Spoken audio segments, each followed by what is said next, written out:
Hello, my name is Emily. I'm an artist and jewellery maker. Welcome back to my channel. Today's video is very exciting.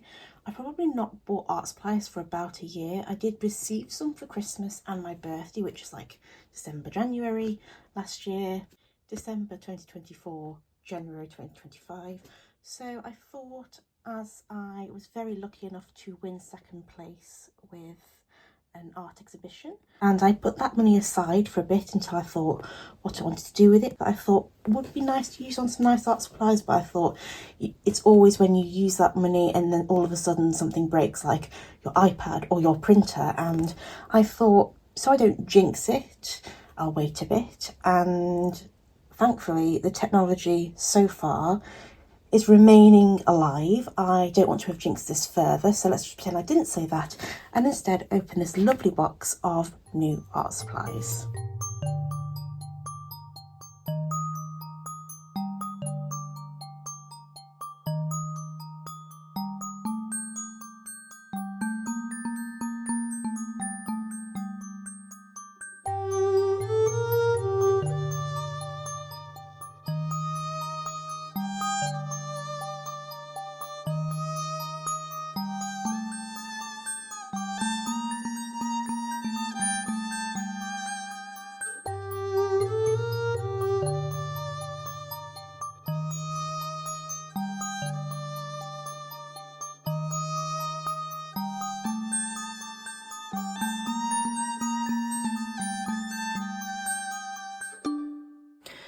So I've organised everything that I possibly can. All of my parcels came at once. It was a very busy half hour. So I thought I'd show you all of the items and then I'm going to swatch them on this paper. This is just Cartridge paper, 120 GSM. I'm going to swatch it on this because then I can see what medium it best suits, like what paper all these items will be best on, whether it requires smoother paper, whether it requires more of a grain, whether it needs one that can kind of tolerate water more. We shall see.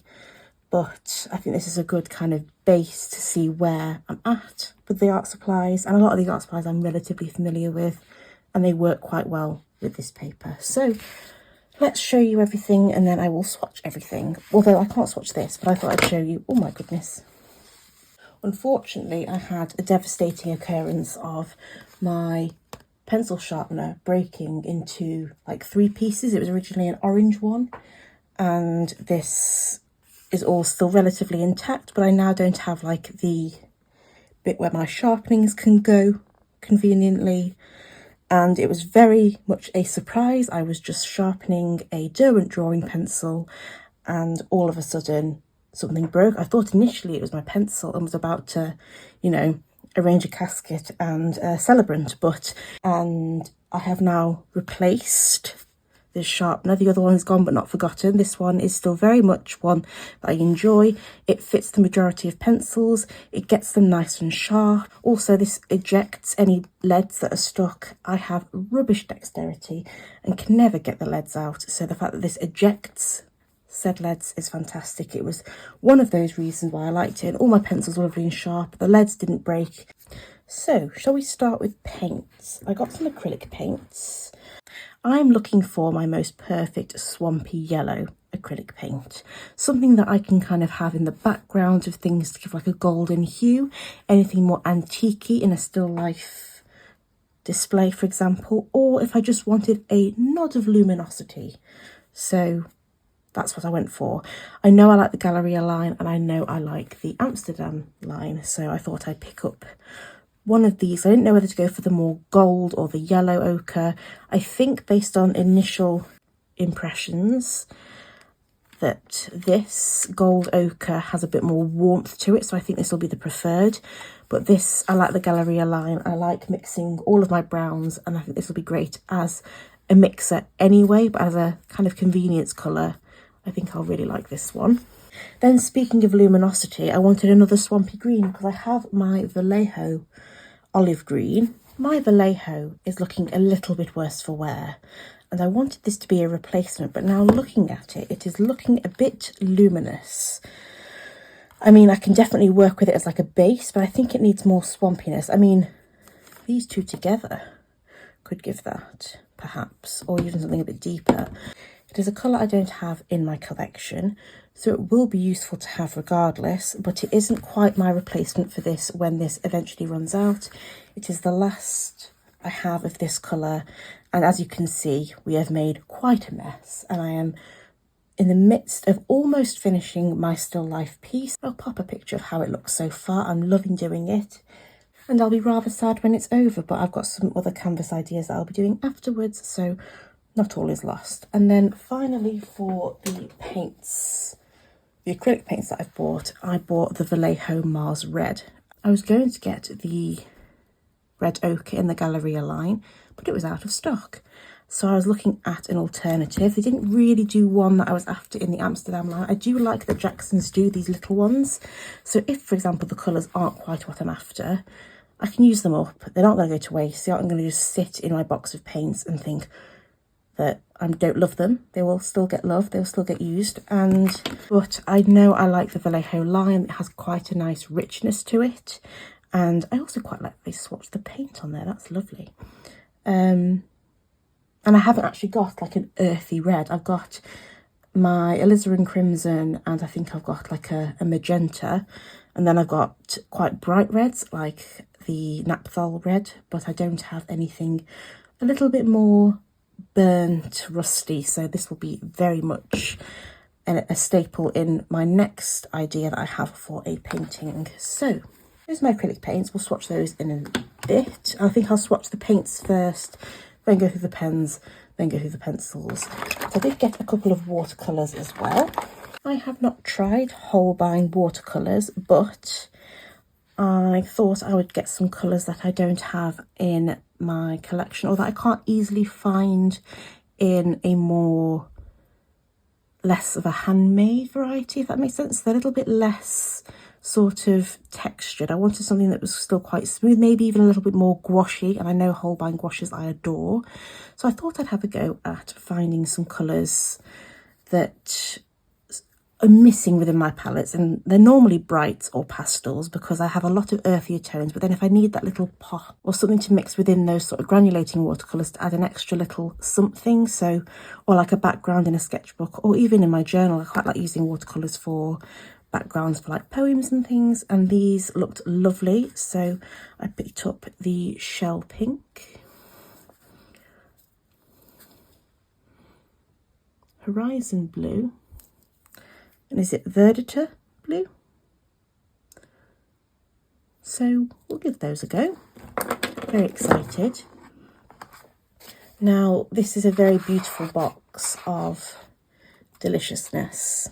I mean, I wouldn't eat them, but look at those tones. I've got a couple of pastels in the PanPastels, like the pastels, the paler shades, which I enjoy, and the white, which I love using, but I haven't got tones of like colours that aren't on the very, very paler side. So excited to have these within my sketchbook, especially because I'm doing a lot of artist studies, and sometimes it just needs something, or just like a really light wash of something, but watercolour over the top of certain textures don't quite work. So I thought the drier medium, but still like a powder, kind of like makeup but for your art, I think this would work so well. And with like a nice blending buffing brush, I think it will be lovely, and you'll get that nice soft texture, that blown out effect. I'm very excited. So we'll swatch those as well. I use one of those sponge tips for those, and they're always nice to use. I also grabbed some Derwent drawings. I did replenish a couple of shades and then add to my collection as well, and these look delightful. And then we have some Tombows, because I love these for my journaling as well. I find them really nice to use, and they make me feel like more organised. What I need to do, I'll need to remember, right, the bullet point was pink, and underneath there was a blue bit. The blue bit was the priority, but the purple bit, like, we can move that on to next week, it's all good. I'll remember the colours first, and then I'll remember what order they were in. So if it's visually pleasing, I'm more likely to do it. If it isn't visually pleasing, I forget of its existence. I then have some lovely brushes. I'm really into these effect brushes at the minute. I have a few already that I love, and I realise on Jackson's they have slightly more in this range, and they also have more sizes. So on Art, where I bought my initial ones, they had, I think, 5 different types and no other sizes of those types. And then the other, these I have, like, you have the medium, and then you have, so like these 2 brushes are the same, and you have the small and the medium. And these look lovely. And I think that's the small and the medium of that as well. And from Amazon, very excitingly, I'm trying to channel things for my inner child and heal parts of her that she never fully got to explore. And I remember when I was a kid, I don't even know if anyone else had these, but I remember mine vividly. And I was speaking to my sister, we're identical twins, we had a lot of the same memories, but because we process things entirely differently, certain things that she'll remember, I have no clue about. Otherwise, other things that I remember, like this, which I'll talk about in a moment, I remember so vividly. And I remember it was a red suitcase of Crayola crayons. And I remember Robin Egg Blue. I used them until I could not use them anymore, and they were just dust in my hands. And you could have sat me with a wad of printer paper and that suitcase of crayons. I would be there for hours, and I loved it. So I thought, when I was speaking to my therapist, of ways I can kind of, not necessarily heal her, but ways I can kind of tap into what she liked, and feeling more kind of at ease with how she felt, and maybe nurturing that part that she never got to fully explore because she was quite shy and extremely anxious, and like trying to coax her to express herself a bit more and know that it's safe to do that. So I think these will help. That was quite deep for just explaining that I bought some crayons, but I have the standard 24 set, the Colours of the World, which I think will be lovely, and Colours of Kindness. I mean, did I just get these because all of the colours are really empowered, like warm and fuzzy? Could you not? Seize the Day, Best Buddies, like, I mean, it's glorious, isn't it? So what I want to do is have a sketchbook just for play, and no thoughts, no pressure, and do what I did when I was younger and just draw what's on my mind. And it could be flowers, landscapes, but all done in crayons. And I want to scan these in and kind of do something with them digitally, and I think it'd be really sweet. So if you want to see a nurturing inner child video, let me know. And these crayons, oh, they have the colours on the side here as well. Look, aren't they gorgeous? I knew full well I was going to end up getting way too excited and forgetting something. So I thought I'd be organised regardless. I thought I would swatch all of these now for you. And I opened these crayons, and I'm not going to lie, and I got a little bit emotional. The smell is so nostalgic, and I can just imagine little Emmy at Christmas. And I don't want to talk about it too much because it's getting me a little bit, I can feel myself welling up and choking up. So let's go on to these watercolours. I did initially have a look to see if it was one I need to be careful of bursting, like the Daniel Smith, and it is. So well done, Emily. I'm using my Artway mop brush because this tends to work best with watercolours and is quite versatile for that. That's very smooth. Ooh, that goes very gouache. Oh, that's just what I was after. I have this vision of a really soft floral kind of effect with like a check blue gingham sort of napkin background. And this is, it shears out really, really nicely. It has got quite a lot of white pigment in it, I think. PW6 and P073, so yes, it does.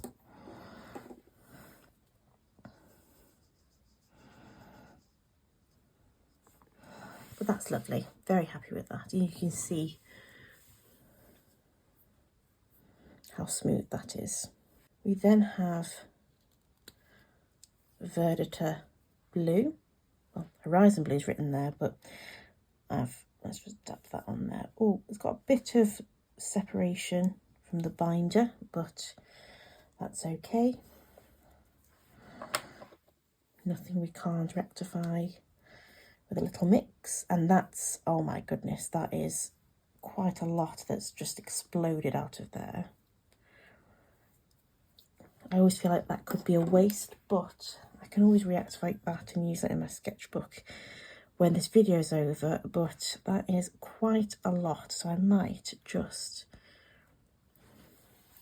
pop that on a bit of paper here. Now we can do a swatch. That's really nice. Again, lovely and smooth, has a very similar effect to the gouache, but can be sheared out with a little bit more ease. It does kind of capture the grain of the paper as well. So with cartridge paper, especially this one, it's quite smooth paper, but you do get a little bit of like standard grain that you would get from when it's pressed, but is nice that it does pick up that. So if you have, like, I don't know, for example, the rough cardi paper's got a real sort of heavy grain to it, but it does pick that up. So when you have granulation, it activates those with a lot more ease. This definitely goes a bit sheerer, but that could quite easily be the fact that it had separated a little bit. But it reminds me of like smalt blue or like a pale ultramarine. Probably has a bit of white in that as well, actually. It does PW6 again. But that would be lovely as like the gradient towards a night sky going into like an indigo. That would be lovely. Right, I'm going to swatch my Amsterdam acrylic, because that's what I've written down, and it gives me some element of order, which I definitely need. So this is Gold Ochre. Definitely has more transparency, quite similar to the Perylin shade. Perylin, oh no, is it Caput Mortem or Perylin Maroon? But I think they have Caput Mortem. It's very similar to their Caput Mortem shade in the sense of it has got like a base to it, but it definitely is more, it's not got the most opaque feel to it. It can be buffed out nicely, so it might be good for that luminosity that I was talking about. And it layers, so you can get it more opaque. Again, I love how silky these are. They're really smooth. I have a feeling that this olive green is also going to be quite sheer, but it might surprise me because I think I have a chrome yellow that I thought was going to be sheer, because I've not yet found my ideal chrome yellow. But I ended up being very impressed at how opaque it was, because I can't seem to get a cool tone yellow that isn't ridiculously transparent. If you have any recommendations of a cooler variety acrylic paint yellow, do let me know. I feel like I just said words in the wrong order, but right. Again, I think it is a little bit a bit more opaque than I thought, but still of the sheer variety. It has quite a yellow base that then kind of, the more you layer, you do get kind of like that lime. I wouldn't say it's olivey. I'd say it is more, no, I suppose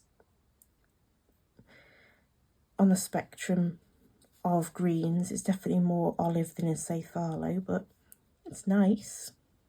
Again, I think these will be good mixer shades. So if I want to like buff out an area of colour where there would be like a really opaque centre, I think this would work quite well. In fact, let me try. One of the new brushes I bought were the Terry Harrison variety of Pro Art Masterstroke Tree, and I think it's Tree and Foliage. Oh, Tree and Texture. So let's see how this fares with Tree and Texture brush.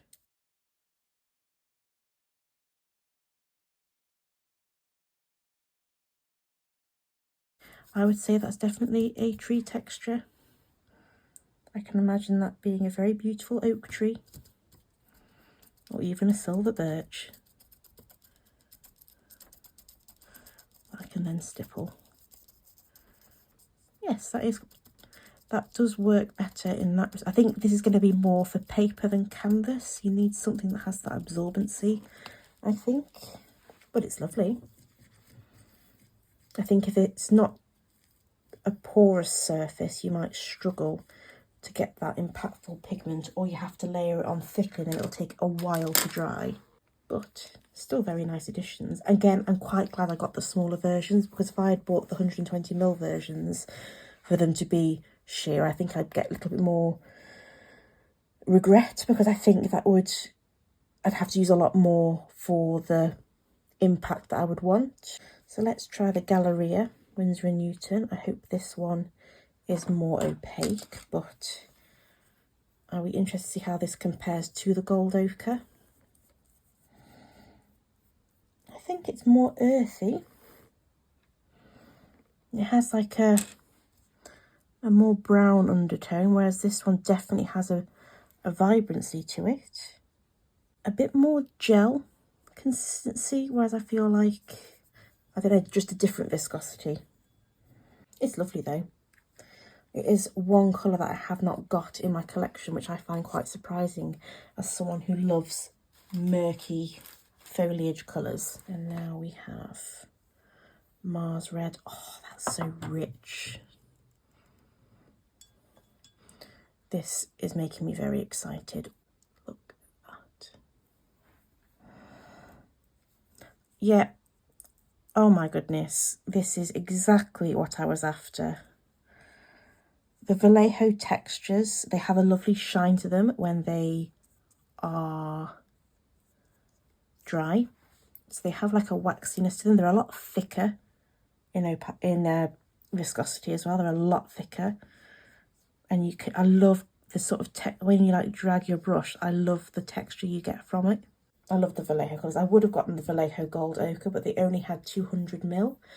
And I thought if it wasn't the sort of tone that I wanted, and I'm still not sure what tone I would have wanted, 200ml is a lot of paint to get through, even if the formulation is exquisite. Right, PanPastels. Right, so this one is Diarylide or Diarylide? Diarylide? Yellow. I want this to be like little spotlight bursts of like warmth, like imagine fireflies. Oh my goodness. So smooth.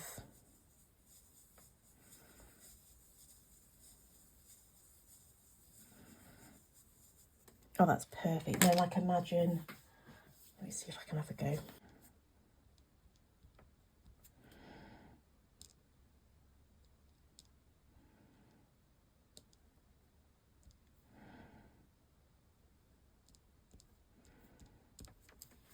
How cute. Like a luminosity bloom. Right, before I get too excited.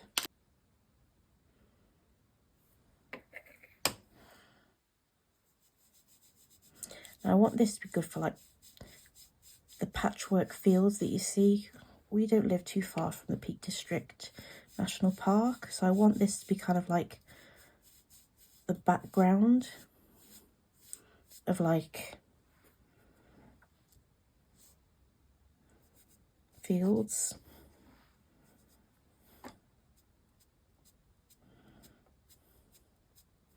That you often see around the countryside.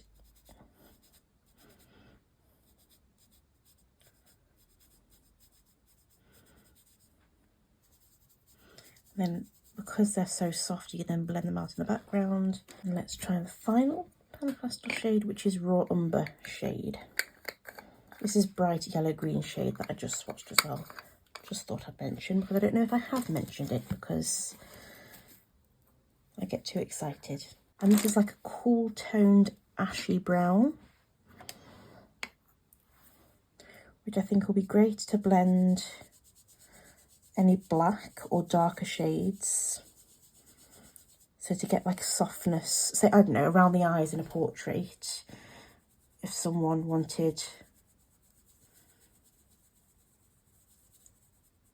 their dog, for example, and they had like darker tones around the eye, just to initially mark out where that would be, around where it could also be, as an example.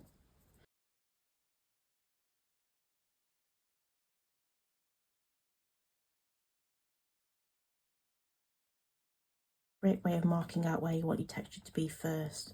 Those watercolours are just about dry now.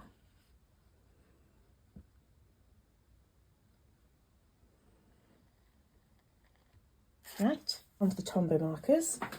I, for the most part, use these in my journal and my sketchbook. So these are more like playful, and I like these like experimentation. That's how I use them anyway. But they are lovely. So they have a brush tip, which is firm, not too flexible, but still firm enough to kind of have a bit of rigidity, and you have a bit more control. But they can also bend enough that it doesn't, if say you have more of like an organic feel to a painting where you want to get the curve of, I don't know, a leaf or something, you have that element of freedom, so it feels more organic with the shape. It doesn't feel too sort of fixed and like there's no real flow. And then we have blush, which is a shade I've wanted for a while. Oh my goodness, this is everything I wanted and more. I wanted a muted mid pink that's slightly warm. And I think I got just what I was looking for. I didn't want anything too pale and pastel or too bright, but that's perfect. We then have Process Yellow. I don't have just a standard yellow, so when I'm doing my tracking in my journal next year, I want to have a yellow as one of the markers.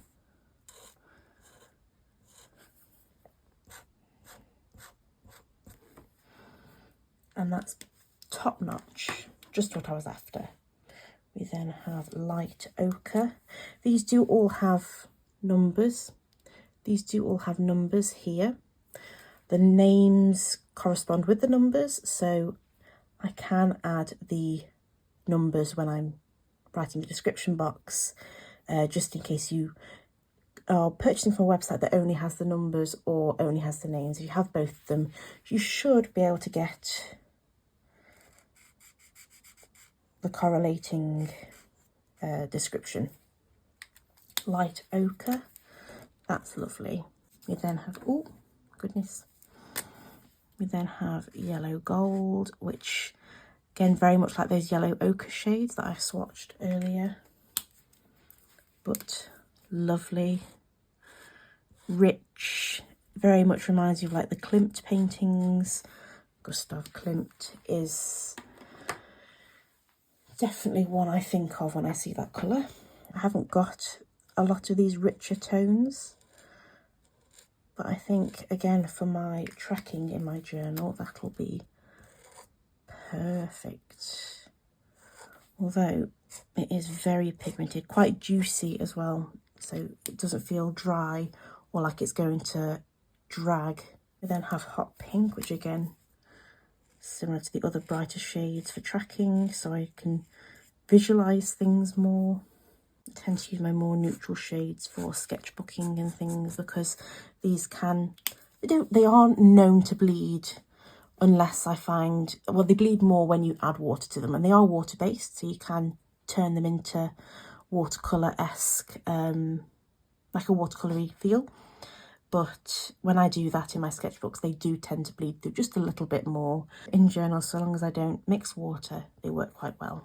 We then have Green. I was debating whether to go for this or sea green. But I'm glad I went to this. It's got a little bit more of a teal feel. That rhymes. But very nice. And then Process Blue is slightly darker than what I initially wanted. It's not as pastel and transparent as I was hoping for.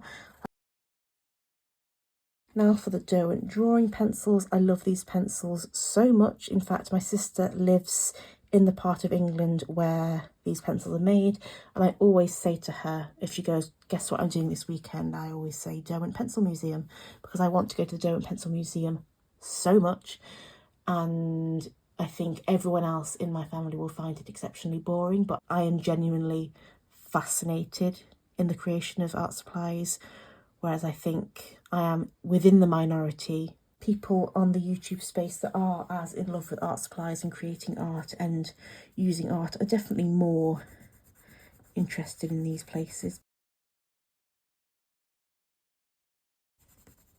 This is great. This is what I was after. I didn't know whether to go for this or Venetian red. I do have the chocolate brown in this style of pencil, which I love, and I wanted something that's similar in tone but just a bit paler, and I think I hit the nail on the head there. We've got warm grey. I've got cool grey already, but sometimes in landscapes I just need something that's not quite so icy, and I think that's perfect. I'm not as fond of blues, or at least I wasn't, and then I realised outlining certain things in blue is a lot softer than outlining them in black, and while I'm hooked, it reminds me of the Delft pottery when outlining in blue, and I think it's beautiful. So doing more of that is definitely on the cards in my sketchbook, and I think that it's definitely got more of a turquoisey feel to it than, say, purpley violet feel. I would say this is more of like a phthalo blue than a ultramarine, but still very much usable in my collection and with what I want to do with these pencils. This is just a top up shade because I have got very little left of this, and I believe it was that pencil that broke my pencil sharpener, which I mentioned at the beginning of this art haul. So she's very well used. That's perfect. Imagine that for like muted, almost like, you know, when you have the horizon in the background, these shades to kind of mark out mountains, where you can actually get that perspective of like the foggier countryside in the background. Those are perfect. And a mossy green, hopefully. Yes, beautiful. Oh, that's just so rich and lovely. Very happy with those. They have recently expanded this line. I think there's now, about 140 pencils in this line now. I think we originally had either 24 or 36.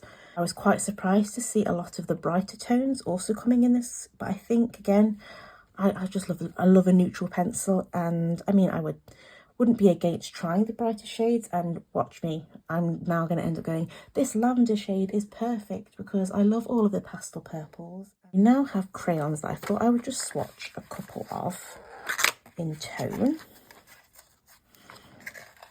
Oh, it really does smell like my childhood, and it is making me a wee bit weepy, but we'll be fine. I don't even think they're in order, so I don't know why I've named them. I think, right, light, medium, almond. That might be you.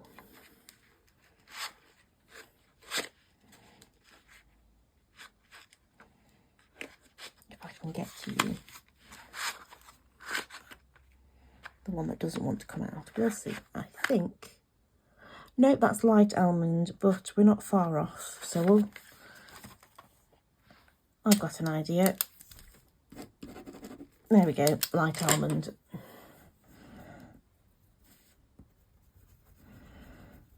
Oh, it's very wholesome looking at all of these colours. I love the texture of crayons. I think they are very sort of playful.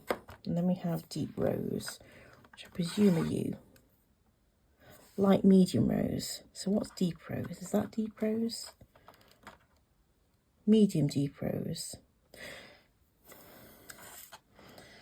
Goodness me, I should have got them out first. I am so sorry. We'll have a go. Right. Medium Deep Rose.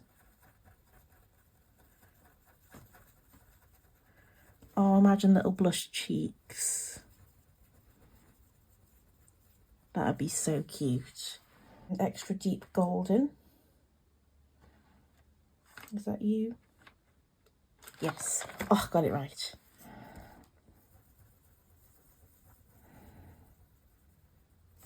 This very much reminds me of like a raw umber shade. Right, we now have the task of trying to match these with the name.